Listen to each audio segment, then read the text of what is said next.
Hello guys, you're welcome to my channel. In today's video, we'll be looking at how to remove audio from video file with VLC Media Player.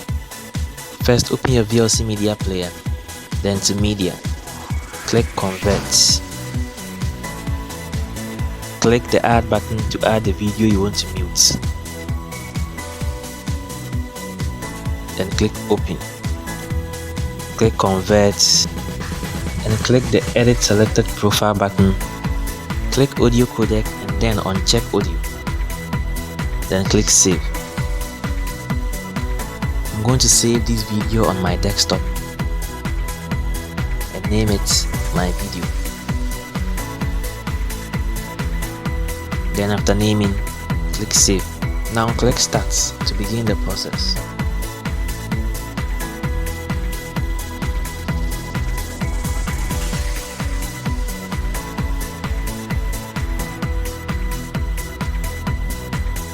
And now our video will play without audio.